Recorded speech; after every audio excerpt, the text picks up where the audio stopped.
if we could and can tend to our relationship to food and self the same way we would tend to another important primary relationship in our life, by showing up, by listening, by prioritizing, by tending to, there is incredible healing that is possible.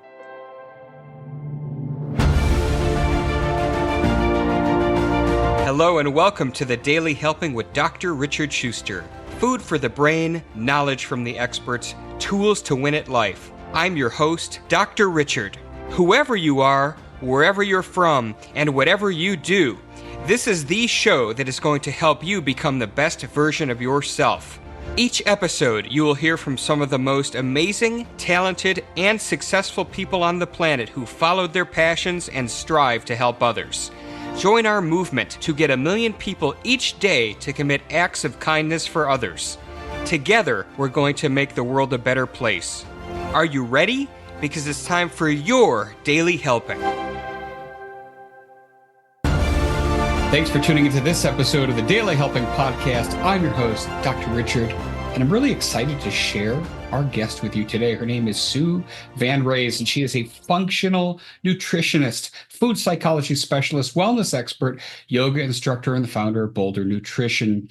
She has extensive experience as a featured health writer for the Chopra Center, and her work has been featured in People Magazine, The Sacred Science, Natural Solutions Magazine, Origin Magazine, and Elephant Journal, to name a few. She also hosts a podcast, Satiate, and leads wellness and yoga retreats in Colorado, Costa Rica, Bali, and virtually. She's here to talk to us about her newest book, Food and Freedom. Discover your personal recipe to eat, think, and live well, which is available everywhere. Sue, welcome to the Daily Helping. It is awesome to have you with us today. Oh, thank you so much for having me. It is such a pleasure to be here, and I'm really excited to have this conversation with you, Dr. Richard. It's going to be a good one because we're learning more and more that there is an absolute direct connection between food and well-being. The apple a day thing, we've heard that forever, but now we know through science that there are psychological ramifications to not having the right gut bacteria, not eating a healthy diet, and all of these things. So you sit in a space that's really interesting and exciting to me. I can't wait to talk about your new book. But I want to first jump into the Sue Van Raes time machine. Tell us what puts you on the path you're on today. Wow, that's such a great question. So when I was a kid, I was a competitive gymnast for my whole childhood, and I had undiagnosed hypoglycemia. And growing up in the 80s I was born in the 70s, but kind of growing up in the 80s and that era, there was a lot of processed food in my life and in the lives of most people I knew. And I was starting out the day eating sugary cereal and toast most of the time. And I was on a constant blood sugar roller coaster, but I didn't know that. But I was constantly crashing and feeling like ravenous and insatiable. And because of my competitive gymnastics, I was also exacerbating, my calorie needs and blowing through my food really quickly. So it just kind of exacerbated the hypoglycemia even more. And it really highlighted how out of balance I was. And it wasn't until I became a nutritionist, or sort of in my early 20s, like right before I started studying nutrition, that I was officially diagnosed with very severe hypoglycemia. And it really had amplified my relationship to food. And it was always front and center in my life because I felt like I was insatiable. And also, there was a lot of food rules. Like we weren't supposed to have snacks in between meals, and we weren't supposed to overeat or things like that. They were, there was all these like kind of constrictions that were imposed upon me. And so it was like an upward battle that I just couldn't seem to get a handle on until I finally learned about blood sugar and metabolic health and how to basically feed myself in a way that would actually keep me in the proper zone of my blood sugar, which made me feel so much more energetic and in balance, and my cravings were much more manageable. And I finally felt like I was actually nourished. And so when I look back at that, it really doesn't surprise me that I do what I do, because what I went through to get there was just a lot of confusion and a lot of imbalance in my body that just I couldn't get a handle on it until I found the right people to treat me and to work with me and to educate me. And it really opened the door to my work now. If not for the hypoglycemia, do you think you'd still be doing this work? You know, it's a really interesting question. I don't know if I've ever even really considered that, but I might not, because it really, food was so front and center in my entire childhood that it really brought me into this deep care and almost obsession with figuring out how to feel good in my body with food. So I might actually have to say no. Interesting. It is always funny how the twists and turns kind of shape the paths we take, right? The river bends that guide us, if you will. So, but now here we are. It's 2024. You're a well-known functional nutritionist the world over. You're doing all of these great things, and you've got this new book that is out, Food and Freedom: Discover Your Personal Recipe to Eat, Think, and Live Well. Before we get into the book, why this book and why now? So I find that when I sit down with people and talk to them about their food stories and their histories and their health, there is so much confusion.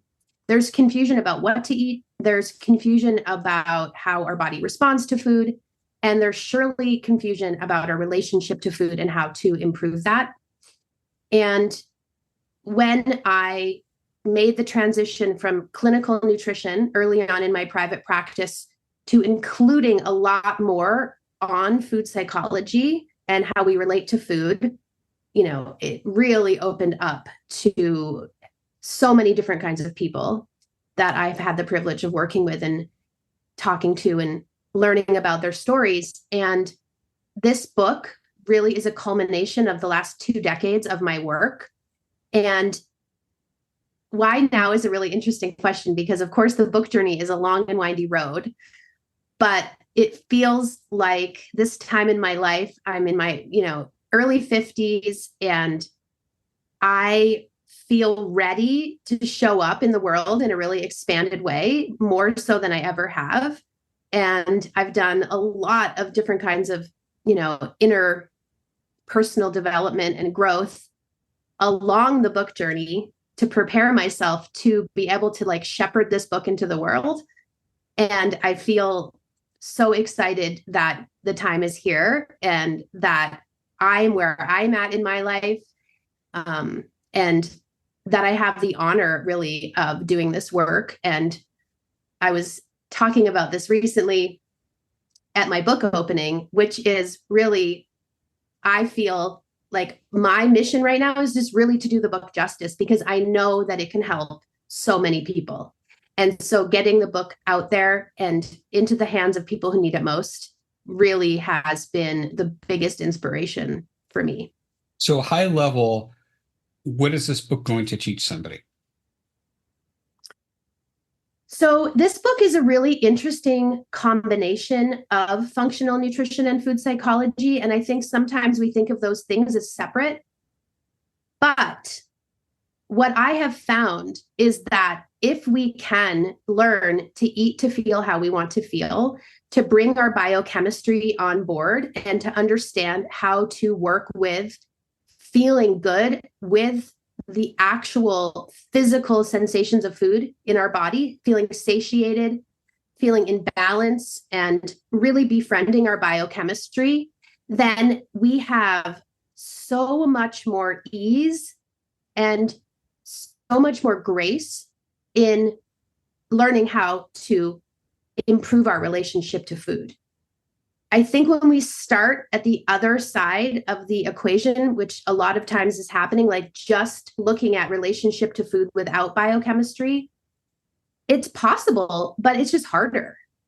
And this, for me, feels like the most downstream flow way of doing the work around our health and around our psychology. So you've dropped a few terms a couple of times, and I think I'd be remiss if I didn't have you give us a little bit of 101 here. So you've talked about functional nutrition. In your definition, what does that word mean?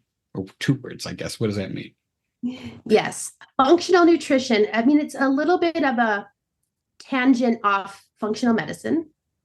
And functional nutrition is really the exploration of how food makes us feel on a cellular level, how food impacts our biochemistry, and how we can work with learning our own metabolic individuality to understand how our own biochemistry can work for us, basically. Yes. That's a great explanation. And so you've talked about biochemistry, you've talked about this personal metabolic journey that we're all on. And I've seen a lot of different techniques that people have at getting at that. Some, will say, hey, you got to get really high level genetic testing done to kind of identify this stuff. Other people talk about food elimination diets. So if one is listening to this and maybe they do feel out of balance and they want to get a handle on this, what's the roadmap? How do they start? That's a great question. So the way that I start working with people is from a blood sugar perspective and a biochemical perspective, because it's the foundation of my work. And I love data. I love the science. I love testing. And I do incorporate a lot of different kinds of tests into my work. But I think the primary place to start is with an understanding of how macronutrients work in our bodies. And those three primary macronutrients are protein, fat, and carbohydrates. When we are trying to find our way to stability with our blood sugar and biochemistry that helps us feel good, including those three macronutrients in our meals at every meal is going to automatically bring you a lot more into balance. When we start to look at unique metabolisms from like that individuality perspective and customize, we can take that further into how does one's cells make energy or ATP at a mitochondrial level? What is the rate of cellular oxidation that is happening on an individual level? And what are the appropriate building blocks and ratios of those macronutrients that work best for that person? That's a really helpful tool to learn, because when we understand that for ourselves, knowing that it might look very different from somebody that we spend time with, maybe our husband or wife or our best friend or our sister, we can start to understand that it doesn't look the same for everyone. And that's why what one person is doing might make them feel great, but you try it and it might not work for you. And for me, that was a major light bulb moment in my journey, because I was doing a lot of radical eating styles as a young person, exploring, and some of them left me feeling incredibly depleted and weakened and low energy, and noticing like brain fog and noticing my body composition changing in ways that were unhealthy. When I finally understood what to eat for my particular metabolism, which actually was completely the opposite of what I had been doing, and I gave myself permission for that, it was an incredible shift in my entire life. I finally felt like myself. I finally felt like I could do the things I'm here to do instead of reeling from not feeling satiated. And I think that that's really the goal in my work, is like, how can we feel empowered, feel satiated in our eating, and learn to eat to feel how we want to feel? Hopefully that answered your question. It did. Hey guys, Dr. Richard here. For the past 7 years, I've been privileged to bring you incredible guests who are changing the world and can help you become the best version of yourself. I'm really excited to share with you a new quiz that I created based on my clinical training that will curate for you a custom list of my top episodes and actionable strategies to help you wherever you are on your journey. All you need to do is go to drrichardschuster.com to take it, and it's 100% free. You'll be taking the next step on the journey to unlocking the power of you, and I can't wait to see where you'll go.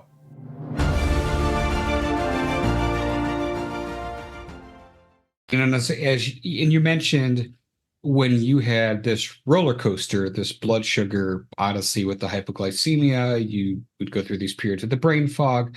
Yeah, I generally don't eat fast food. I'll share a dirty secret here with everybody. Look, I love the McRib. I have since the 80s. And the only time in an entire calendar year that I will eat fast food is when that thing comes back. And I'll go to McDonald's and I'll order a McRib of fries and usually like an orange Fanta. And I never drink soda either. But that's when I let myself do it one time a year, right? And I feel like crap. And knowingly, I go into this knowing I'm going to feel disgusting. I'm going to have low energy. And then, 365 days go by and I don't do that to myself again. But so there are things like the brain fog, the energy stuff, the feeling bloated. Like there are these really overt signs that we're out of whack because of what we're eating. But what are some of the more subtle signs that we might not immediately recognize or that aren't immediately evident to us that there's something very wrong with our diet that we should be thinking about as warning signs? Yeah, thank you for that. That's a really great question. The first thing that pops into my mind is that we often think of our cravings as who we are. And I hear it all the time, like, I have a sweet tooth, or I'm somebody who craves sugar every day. And I will send people off after sometimes just one session with me, and they'll come back and they'll be like, I am not craving sugar anymore. I've started eating more protein, and all of a sudden my sugar cravings and this lifelong sweet tooth has diminished. And they're literally dumbfounded by just that small change in their diet and how it can impact something so grand as this lifelong craving pattern. Another one that's so interesting is willpower and blood sugar.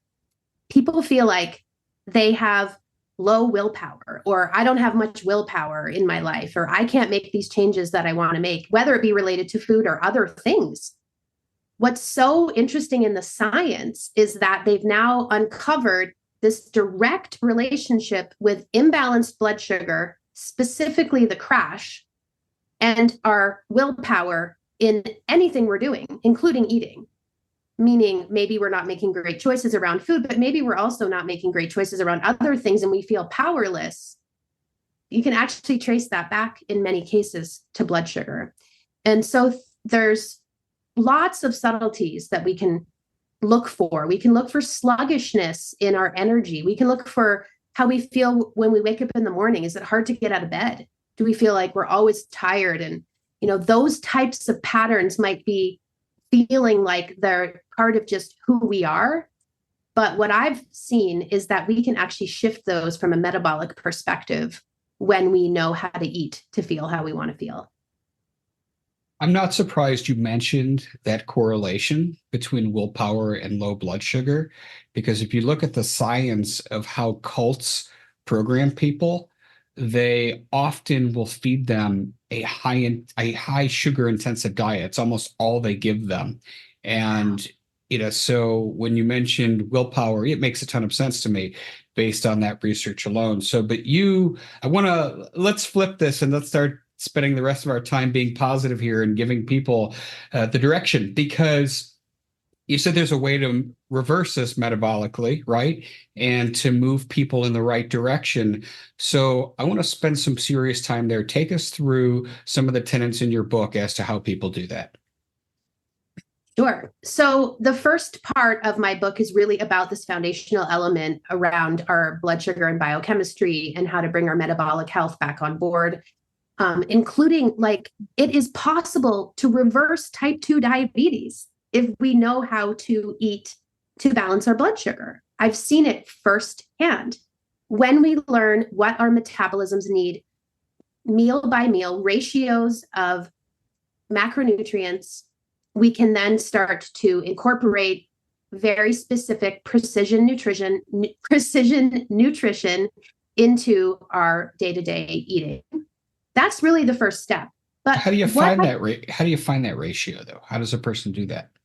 I test for that, and I work with a test that I use through a team of holistic medical doctors, and I can help people uncover that information within their own bodies and lives, which is really, I think, one of my most well-used tests in my private practice. Okay, got it. It's a blood test. All right. Didn't mean to cut you off, but I didn't want to lose that point either. So you were rolling, and I interrupted that. So I apologize for that. Keep going with what you were saying. No problem. But what I think is really fascinating in the work that I love to share with people is as we become more in real time with our eating, more embodied, more able to track what I like to call the sacred language of our body, which is sensation, we can learn so much about what we need. And a lot of our society is obviously very driven with to-doing and rushing and productivity and being in our heads, really. We have very much, as a culture, kind of lost touch with this very primal and very wise and intelligent aspect of being a human and even being an animal, because sensation can really guide us into things like the cues of our hunger and fullness, and how pleasure is integral in our eating from that primal perspective. That's foundational to understanding our bodies on a deep level. And it really turns the focus inward rather than externalizing our eating and looking at things from the outside, like, for example, counting calories. So when we are more tuned inward, we are then able to trust ourselves more, which is another really wonderful quality to develop self-trust, but also to be in a conscious space of awareness and listening to what our bodies need meal by meal. So the embodiment piece I find to be an acceleration of the healing aspect when it comes to food psychology and our relationship to food. I also think it's really important to take a look at the relationship between food and brain chemistry. Food and biochemistry that then completely informs our brain chemistry. And we spend a lot of time in our culture looking at mindset. And once again, that can feel like a really big shift to make to improve our mindset, especially when things are not in our favor biochemically. When we can use food as an ingredient to help us improve our neurotransmitters and to feel, for example, happier or more calm or more joyful, our mindset shifts are going to be so much more easeful and in the flow than trying to do it the other way around. So there's like kind of a trajectory through my book at looking at things from a body perspective, looking at things from a mindset or mindfulness perspective, and then looking at how can we improve our emotional resiliency? How can we improve emotional resolution? How can we tap into the deeper aspects of how food impacts all of the different kinds of feelings that we're experiencing, and giving ourselves permission to actually feel those feelings to their full potential so that we can use our own experience of emotional health as a way to amplify our well-being rather than kind of doing the quintessential eat your feelings type of a thing, which obviously is another major issue in our society, that we don't have the tools to experience the full range of emotion in a lot of cases. And so food becomes a crutch, food becomes a comfort, food becomes the way that we regulate ourselves. And all of this impacts our well-being, as you and I both know, because our food is one piece of the puzzle, but our well-being includes so much more than just what we eat. So my book is really about all the layers of well-being through the lens of food. And I get really excited talking about it, as you can probably Clearly. tell. No, it is exciting because it's a very unique take on, really, it's blending two topics, but it's a very unique take on it. So I'm excited to read it. Well, I've enjoyed our conversation today. I'm excited about the book. As you know, I wrap up every episode by asking the guest just this one question. Sue, what is your biggest helping, that one most important piece of information you'd like somebody to walk away with after hearing our conversation today? Such a great question, Dr. Richard. Thank you.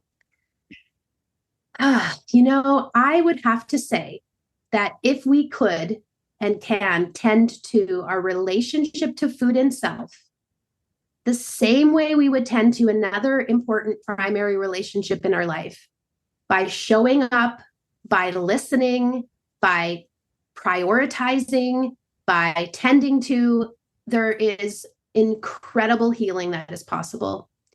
And this relationship with food and self is the most primary and profound relationship we can start with, because from there, everything else, every other relationship in our lives improves. The ripple effect is incredible. And I think it's also the relationship that we forget about the most. So it's my reminder to turn to ourselves and take care of ourselves, because we need to be our number ones. Well said. Tell us where people can learn more about you online. Thank you. Yes, bouldernutrition.com is my website. There's lots of great information there. I have a free guide called How to Make Peace with Your Plate, 5 daily practices to cultivate food and body freedom. You can grab that if you're interested in checking out my work. I'm also at Boulder Nutrition on Instagram.